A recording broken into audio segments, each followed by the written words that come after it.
The big news of the day, we have a commissioner now in the sport that doesn't want to be like the NBA or make comparisons to other stick and ball sports. And a few weeks after those comments come out, here we are. All of a sudden, Steve Phelps is now the commissioner of NASCAR. That opens up the role of president for Steve O'Donnell, who becomes the 6th president of NASCAR in its history, if I recall correctly. The Francis, Mike Helton, Brent Dewar, Steve Phelps, and now Steve O'Donnell. So, Tanner, I know you and I were very like-minded on this a few weeks ago when Christopher Yates' comments came up. What's your reaction to this news here that there's now a commissioner of NASCAR and it's our friend Steve Phelps? April Fools came early, everybody. Yeah. Earlier.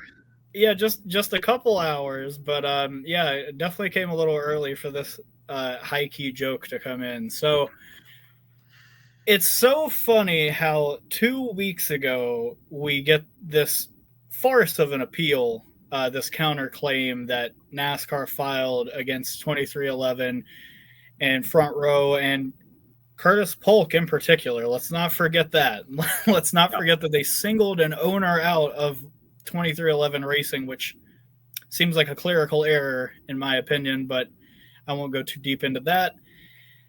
Yeah, it's just so rich when you have your main attorney going out on the soapbox for you on Sirius and being like, yeah, these guys want it to be like the NBA and the NFL, and we're not like that. That's just not how we do things here. And then the very first second that they get a chance to do something to prove us wrong, they go out and make a new position that doesn't even follow the same parameters of a commissioner for any of those other leagues.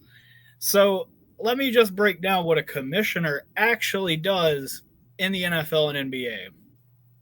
The commissioner of those leagues is an elected representative by the board of governors. Now, I know that might seem like something NASCAR can do, but what the board of governors are in each of those respective leagues that I mentioned is that those leagues are owned by the owners of each of the teams.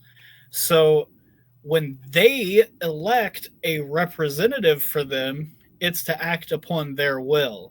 So in essence, Roger Goodell acts at the will and testament of the owners of the 32 owners of the NFL and Adam Silver for the 30 owners of the NBA. What about the next gen platform, anything that NASCAR does, what about any of that works in favor of the teams?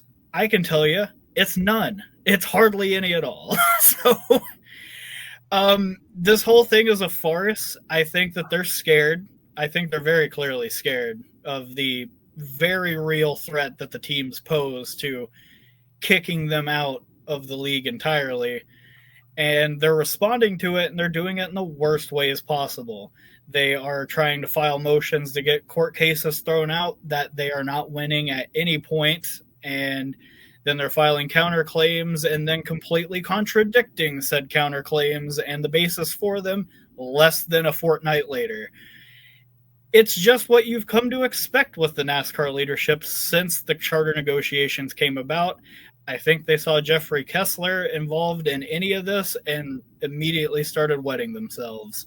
So, yeah, it's pretty embarrassing because Steve Phelps' role doesn't change at all.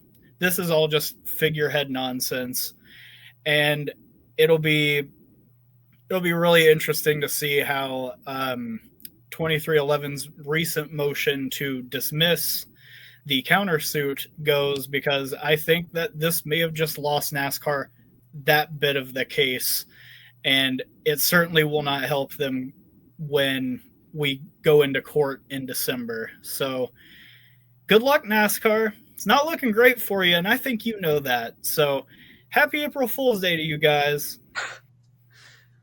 Well, I've got to say, I love the Sports Business Journal article from Adam Stern. Literally says, this is a direct quote, "For Phelps, the move will allow him to take a more big picture role at NASCAR and optically be on a more level playing field with stick and ball leaders like NFL Commissioner Roger Goodell and NBA Commissioner Adam Silver. You can't write this stuff. Well, he did, but yeah. The irony is too beautiful, and we'll leave it there.